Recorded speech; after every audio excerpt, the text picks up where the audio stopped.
안녕하세요. 연프보석 상자입니다. 이번 영상에서는 심리분석에서 좀 더 나아가 우리가 그동안 함께 보았던 인물 유형을 일상 속에서는 어떻게 받아들이고 대하면 좋을지에 대해 한번 이야기해 보려고 해요. 오늘은 28기 영수와 같은 유형에 대해 볼게요. 시작합니다. 먼저 지난번 28기 영수의 224화 심리분석 영상에 한 구독자님께서 달아주신 댓글을 볼게요. 너무 잘 보고 있어요. 이번 영상을 보니 저희 남편이 딱 저런 사람이네요. 이제 보니 결혼 20년 차인데 이미 결혼한 사람은 어떻게 현실적으로 대응하며 살면 좋을까요? 라고 댓글을 주셨어요. 이에 저는 고민하다가 이렇게 대댓글을 남겨드렸는데요. 오랜 시간 함께한 배우자인 만큼 무조건 바꾸기보다 내가 어떻게 대응하며 살면 좋을지 고민하는 쪽이 훨씬 현명한 생각인 것 같아요. 저도 그 현실적인 지점에서 많은 분들의 마음이 닿아 있음을 느껴요. 결국 완벽한 사람은 없지만 평온을 지키는 방식은 분명히 있을 거라 믿고 있고요. 댓글로 주신 고민 읽고 대댓글로는 너무 길어지는 내용이라 다음 영상에서 그 부분도 꼭 함께 이야기 나눠보려고 준비하고 있어요. 기다려주세요. 감사합니다. 그리고 이번 영상을 준비하게 되었습니다. 저희가 프로그램을 재미있게 보면서 이런저런 예상도 해보고 분석도 해보고 있긴 하지만 결국 그 안에 있는 모든 인물은 우리의 실제 생활에도 분명히 존재하는 사람들이잖아요. 이전 낯솔사계 뒷담화 사태에서도 사람들이 크게 분노했던 것도 나 주변에 저런 사람 있었어. 나 예전에 저런 일 겪은 적 있었어. 그러다 보니 단순히 재미로만 보는 게 아니라 저런 경우 어떻게 해야 할까 생각해보게 되는 것 같아요. 사실 이런 사람은 무조건 피해라가 답이 될 순 없죠. 회사든 가정에서든 꼭 만나게 되는 경우가 있으니까요. 이럴 때 우리는 어떻게 현명하게 대응하며 살아갈 수 있을지 얘기해보면 좋을 것 같아요. 그래서 28기 영수와 같은 유형을 두고 이런 사람이 배우자라면 그리고 이런 사람이 회사 상사라면 이렇게 두 가지 경우로 나누어서 얘기해 볼게요. 먼저 영수 유형의 사람이 배우자일 경우를 말씀드릴게요.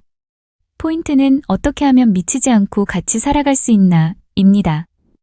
즉 싸우지 않고 내가 무너지지 않고 그래도 일상은 잘 굴러갈 수 있도록 만드는 기술들이에요. 모두 이미 같이 살고 있는 상황을 기분으로 말씀드리려는 것이고요. 이혼하라 마라 이런 얘기가 아닌 당장 오늘 저녁부터 실천 가능한 일들입니다. 일단 영수 유형 사람들의 심리구조 핵심부터 짚어볼게요. 첫 번째, 자기애적 구조. 타인의 감정보다 자신의 이미지를 우선시하는 사람이에요. 상대가 힘들어하는 건 싫지만 내가 나쁜 사람으로 보이는 건 더 싫어하죠. 두 번째, 통제형 사랑. 감정을 직접적으로 주지 않고 모호하게 만들어 상대가 노력하게 만들어요. 사랑도 자기관리의 일부로 여깁니다. 세 번째, 자기정당화의 달인. 문제를 지적받아도 그럴 의도는 없었다. 오해다로 회피해요. 즉, 그는 사랑보다 자기 이미지를 지키는데 더 집중하는 사람입니다. 이에 대한 현실적인 대응법을 말씀드릴게요. 1. 감정적 설득을 포기하고 사실의 언어로 대화하기. 영수 유형은 너는 항상 감정적으로 나를 몰아붙여 라고 프레이밍하는 데 능해요. 그래야 자기가 피해자 자리에 설 수 있거든요. 그래서 방법은 이거예요. 당신 때문에 내가 힘들어. 이런 말은 피하세요. 영수 유형의 사람들에게 방어 기제를 유발하거든요. 대신 이렇게 말해야 합니다. 지난 토요일 저녁에 했던 말 중 너는 늘 예민해라는 표현 때문에 나는 밤에 잠이 안 왔어. 왜 이렇게 세부적으로 말해야 할까요? 부정할 수 없게 만들기 위해서예요. 날짜, 상황은 사실이라 반박이 어려운 부분이에요. 네가 나쁘다가 아니라 그 행동의 결과가 이랬다로 전달하기 위해서 이렇게 말씀하시면 됩니다. 예시를 들어볼게요. 비난하려는 게 아니라 사실을 공유하고 싶어. 그 상황 이후로 잠을 잘 못 잤어. 그 말을 들은 후로 밥을 잘 못 먹겠더라. 그래서 다음엔 그 표현은 쓰지 않았으면 좋겠어. 이건 싸우자는 말이 아니에요. 상대의 죄책감을 긁는 대신 반복 금지 규칙을 천천히 깔아두는 겁니다. 이게 쌓이면 저 말하면 귀찮아진다가 학습돼요. 이 유형의 사람들은 죄책감보다 귀찮음 회피에 더 빨리 반응합니다. 2. 요구하지 말고 조건을 고지하기, 알려주는 결론형. 자기애적 특징을 가진 배우자에게 해줘라고 부탁하면 그건 본인 입장에서 내가 너에게 종속된다, 지배당한다로 받아들여져요. 그래서 반사적으로 거부하거나 딴소리를 하죠. 이들은 지배당하거나 통제받는 걸 본능적으로 싫어하거든요. 대신 이렇게 말해요. 나는 일요일 오전에는 조용한 시간이 필요해. 그래서 10시부터 12시는 방문 닫고 쉴 거야. 내가 오늘 저녁엔 쉬고 싶어서 설거지는 안 할 거야. 대신 내일 아침에 할게. 여기서 중요한 점은 허락을 구하지 않는다는 것이에요. 대신 예고해야 해요. 그리고 대안을 같이 주면 됩니다. 내일 아침에 할게 등. 이 방식은 우리 집안의 룰을 조율하는 파트너로 나를 세우고 부탁하는 을, 약자에서 나를 빼내는 거예요. 왜냐하면 이 사람들은 묘하게 을을 공격하기 때문이에요. 을이 안 되면 공격 포인트가 줄어들게 되죠. 3. 즉각 반응 금지, 딜레이 답변 습관화. 영수 같은 유형은 감정적으로 몰아붙이면서 바로 대답을 뽑아내려 합니다. 즉, 지금 당장 말해. 나한테 어떻게 할 건데? 이런 식으로 몰죠. 왜냐면 즉석 상황은 본인이 유리하거든요. 이들은 언어 전개력이 빠르고 프레임 선점이 가능하기 때문이에요. 이런 멘트를 써보세요. 지금은 감정이 올라와서 이 상태로 말하면 서로 상처 줄 것 같아. 오늘은 여기까지 할게. 내일 얘기하자. 이 말은 회피가 아니라 방어벽이에요. 여기서 중요한 부분은 너 때문에 화났어라고 안 하고 우리가 서로 상처 줄 것 같아 라고 하는 거죠. 상대의 자존심 안 건드리는 거예요. 그리고 내일 얘기하자로 반드시 후속 약속을 둬요. 대화 회피자로 몰리는 걸 차단하는 겁니다. 이 기술은 진짜 중요해요. 왜냐면 이 유형의 사람들은 너는 맨날 대화 회피해라는 죄책감 프레임을 만들어서 우리를 다시 끌어오거든요. 그걸 원천 차단하는 문장입니다. 4. 내 자존감의 원천을 집안에서만 찾지 않기. 자기애적 배우자와 오래 살다 보면 내가 이상한가? 라는 의심이 습관처럼 생깁니다. 그리고 그 의심은 결국 내가 너무 예민한가 보다라는 자기검열로 굳어요. 무섭죠. 그래서 반드시 의도적으로 바깥에서 나를 인정해주는 회로가 있어야 합니다. 예를 들면 주 1회 이상 고정적으로 만나는 내 편, 친구, 언니, 형, 선후배, 동료, 취미 모임, 봉사, 종교 모임, 독서 모임, 운동그룹 등 내가 사라지지 않는 공간이 꼭 필요해요. 경제활동 파트타임 포함, 내 이름으로 입금되는 돈은 자존감에 직접적입니다. 여기서 핵심은 도피가 아니라 현실 점검 장치예요. 이 장치가 없으면 상대의 세계관이 곧 현실이 됩니다. 그 순간부터는 내가 미안한 사람, 내가 유난스러운 사람, 내가 문제라는 결론만 남아요. 그건 멘탈 붕괴의 시작입니다. 말하자면 외부 인간관계, 취미는 사치가 아니라 생존 장비예요. 산소통이나 다름없죠. 그렇다고 다른 사람에게 배우자에 대한 불만을 털어놓으며 감정 쓰레기통으로 사용하라는 게 절대 아니에요. 그와는 별개로 내가 힐링하고 자존감을 높일 수 있는 활동과 좋은 소통을 나눌 수 있는 관계가 있어야 한다는 얘기입니다. 5. 모욕, 비하 발언에 대한 즉시 경고 문장을 정해두기. 중요한 건 싸우자는 게 아니고 이 선 넘으면 너도 귀찮아진다를 미리 학습시키는 겁니다. 아주 짧고 반복 가능한 문장이 필요해요. 지금 그 말은 기분이 좋지 않아. 그런 표현은 나한테는 쓰지 않았으면 좋겠어. 왜 이렇게 짧아야 하냐면 긴 설명을 하면 다시 논쟁으로 끌려 들어가기 때문이에요. 논쟁은 그 사람의 홈그라운드예요. 절대 들어가면 안 돼요. 우리가 할 일은 표지판 세우기예요. 스톱 사인만 딱 받고 뒤로 물러나기. 이걸 10번, 20번 반복하면 상대는 이 톤 쓰면 상대가 빠져나간다, 지루해진다를 학습합니다. 이 사람들은 본능적으로 애정보다 재미와 통제감을 원합니다. 재미없으면 관심을 거둬요. 그걸 이용하는 겁니다. 6. 사과 강요 게임에 말리지 않기. 영수 타입의 사람들은 이런 말 자주 합니다. 내가 뭐 잘못했어?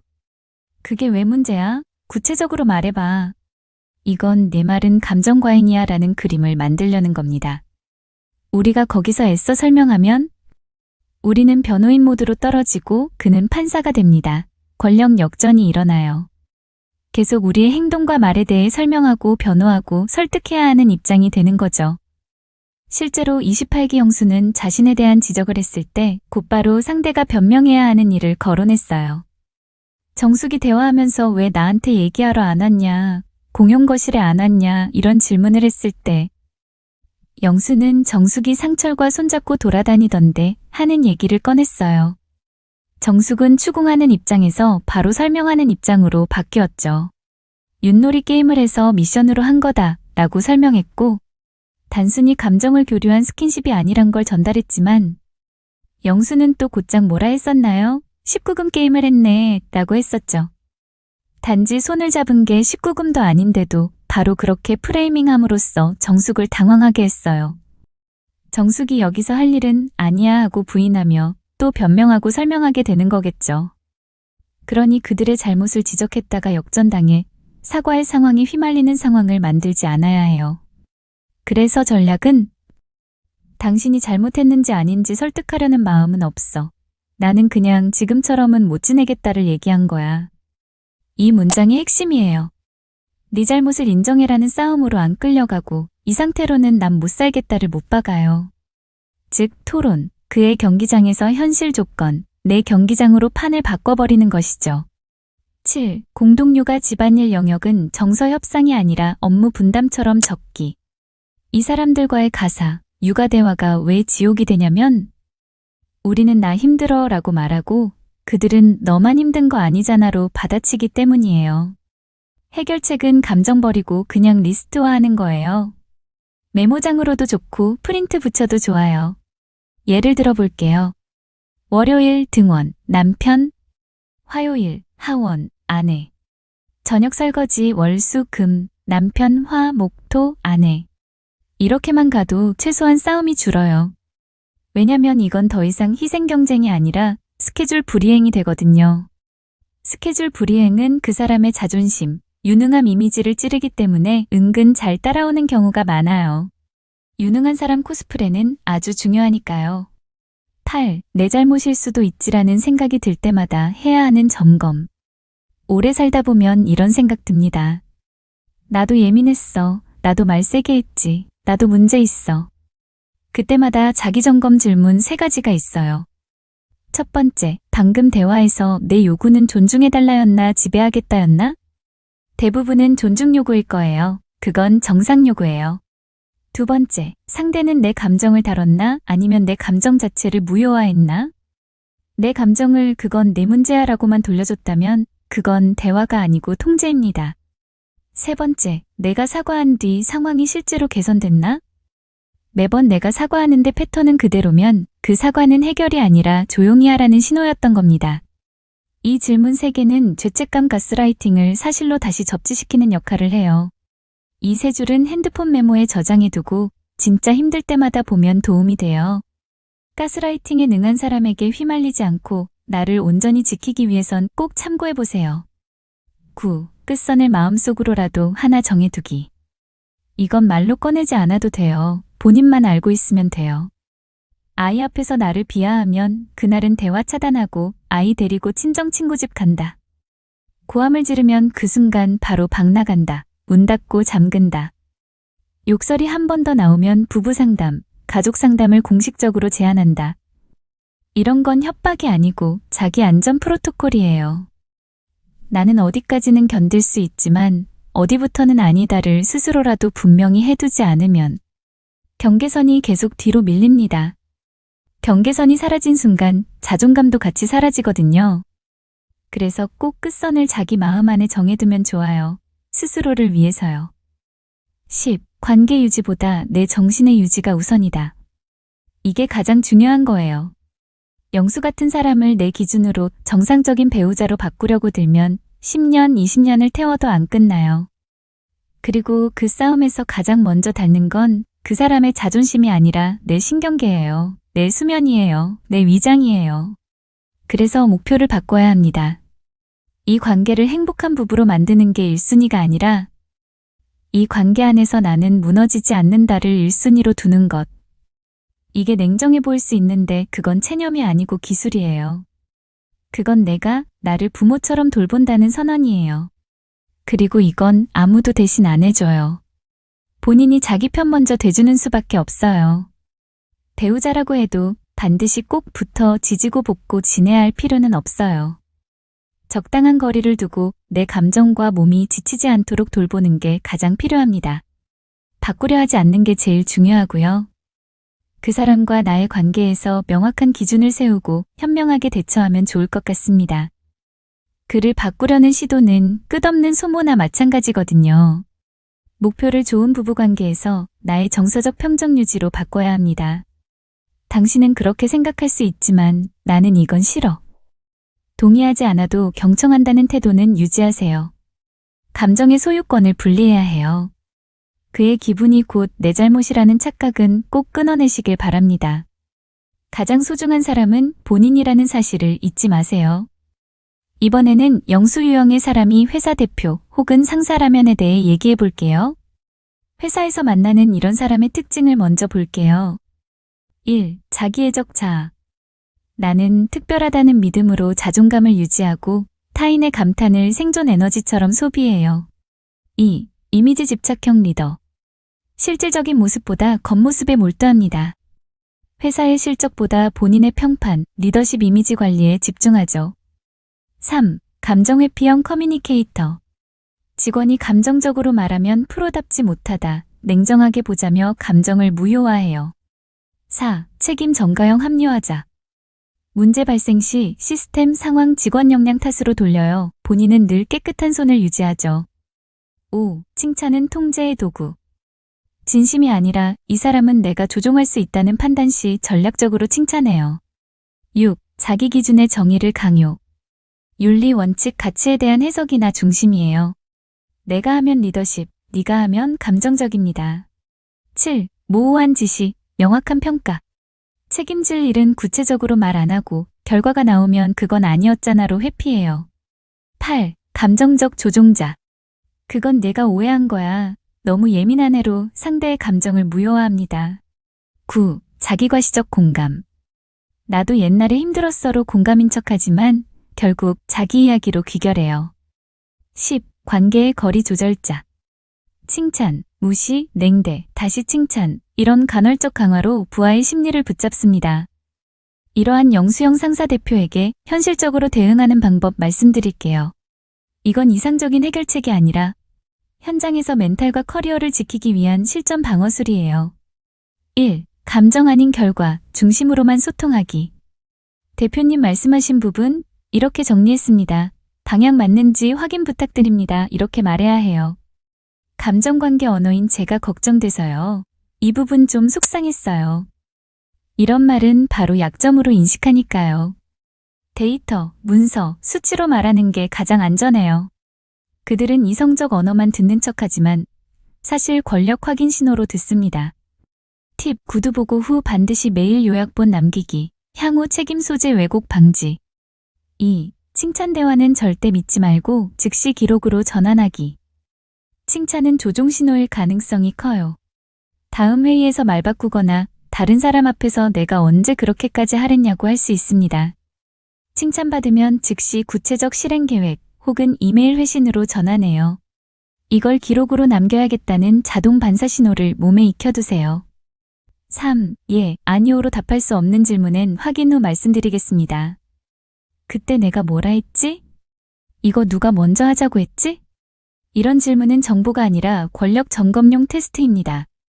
대답 잘못하면 기억력도 없냐로 몰리고 잘 맞춰도 그땐 그렇게 말 안 했어로 돌아옵니다. 즉답은 절대 금지예요. 그 부분은 확인 후 말씀드리겠습니다. 이게 가장 안전한 방패 문장입니다. 4. 회의에서 의견 반박은 의견이 아니라 자료로. 대표님 말씀하신 취지 이해했습니다. 다만 자료상 수치가 조금 달라서요.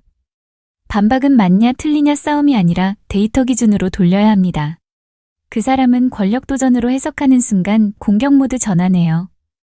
그래서 문장을 대표님 말씀의 취지를 확장해 보자면 으로 시작하면 방어 가능합니다. 5. 내가 불편하다 대신 이 시스템이 불편하다. 그 방식으로 진행하면 일정 관리가 어려울 것 같습니다. 개인 감정 대신 시스템 문제로 포장하면 자존심을 건드리지 않을 수 있어요. 영수형 상사는 내가 틀렸다보다 환경이 그랬구나는 인정할 여지를 남깁니다. 6. 직접적인 부탁은 권한 위임 요청으로 바꾸기. 대표님, 제가 이걸 맡아도 될까요? 이렇게 말해야 합니다. 대표님, 이건 제가 하고 싶어요. 이런 언어는 안 돼요. 하고 싶어요는 권한 도전으로 들려요. 맡아도 될까요는 결정권을 그에게 남겨두면서도 내 주도권을 확보하는 문장입니다. 7. 비공식 대화보다 공식 자리를 늘리기. 사무실 복도, 점심자리, 엘리베이터에서 말 걸며 떠보는 경우 많아요. 이건 비공식 발언으로 꼬투리 잡기 위한 미끼일 수 있어요. 모든 중요한 대화는 회의로 잡겠습니다. 메일로 정리하겠습니다. 이렇게 공적 기록으로만 남깁니다. 8. 공감 피드백 대신 요약 피드백. 그 말씀은 땡땡을 강조하신 거죠? 즉 A보다는 B에 무게를 두자는 말씀이신 거죠? 라고 말하는 게 좋습니다. 네, 공감돼요. 저도 그렇게 생각해요. 는 이후 그럼 네가 동의한 거잖아. 도 뒤집힐 수 있어요. 요약 피드백은 동의가 아니라 확인 행위로 해석돼 안전합니다. 9. 외부 네트워크 유지는 직장 내 생명선. 이런 상사 아래선 조직 내 생존보다 정신적 생존이 우선입니다. 외부 인맥, 다른 부서, 멘토, HR 담당자와의 관계는 내면의 세컨드 시선 역할을 해줘요. 나만의 관찰자 시선을 확보해야 내가 이상한 게 아니다를 증명할 수 있습니다. 10. 그가 무시 모드일 땐 존재감 과시 대신 예측 가능한 태도 유지. 무시당할 때 흔한 실수, 보여주기 과잉 행동, 성과 과장, 과잉 보고 등. 그건 관심 구걸로 해석돼 더 깔봅니다. 차라리 일관된 패턴을 유지하세요. 대표님, 이전 일정 기준으로 진행하고 있습니다. 별도 변경사항 있으면 알려주세요. 그는 내가 통제 못하는 사람보다 예측 가능한 사람을 신뢰합니다. 감정은 안주돼 결과로 존재감을 보이는 게 유일한 방패입니다. 종합해볼게요. 이들은 진정한 친밀감보다 관계의 구도를 중시합니다. 누가 더 주도권을 갖는가, 누가 감정적으로 약자인가에 민감하죠. 감정을 나누기보다 감정을 이용합니다. 사랑, 칭찬, 배려조차 전략으로 쓰이기 때문에 시간이 갈수록 진심이 안 느껴진다는 피로가 쌓입니다. 그럼에도 불구하고 이들에게 끌리는 이유는 초반의 카리스마, 확신감, 세련된 언행, 자신감이 주는 심리적 안정감의 착시 때문이에요. 이 사람은 확실하다, 나를 이끌어준다라는 착각의 안정감을 받게 되죠. 이러한 영수 유형이 인간관계에서 작동하는 공식. 1. 관심을 주되 감정을 주지 않는다. 네가 나한테 반응할수록 나는 안전해진다. 2. 잘못을 인정하지 않고 대신 상대의 감정을 문제 삼는다. 그건 네가 과민해서 그래. 3. 사과를 하되 내용보다 이미지 회복이 우선이다. 미안해, 그런 의도가 아니었어. 4. 사랑은 교감이 아니라 내가 괜찮은 사람임을 확인하는 장치다. 너는 나를 인정해야 해. 그래야 우리 관계가 유지돼. 이들과의 관계에서 필요한 건 애정보다 경계선이에요. 그들과 잘 지내려면 감정을 줄이고 현실의 계약서를 늘려야 해요. 기술적으로 대처하며 정신적 독립을 이루는 것이 궁극적으로는 나를 지키는 일이란 걸 잊지 마세요. 그럼 여기까지 세상의 모든 영수에 대항하는 자세에 대해 이야기해 보았어요. 이런 방식의 분석과 대응법 어떠셨나요? 도움이 좀 되셨을까요? 앞으로 일반 사연이나 또 다른 프로그램 속 인물과 장면에 대해서도 분석해보고 싶은데요. 함께 해주시는 분들 다시 한번 감사드립니다. 영상에 공감이 되셨다면 좋아요와 구독 부탁드리고 전 다음 영상으로 뵐게요. 감사합니다.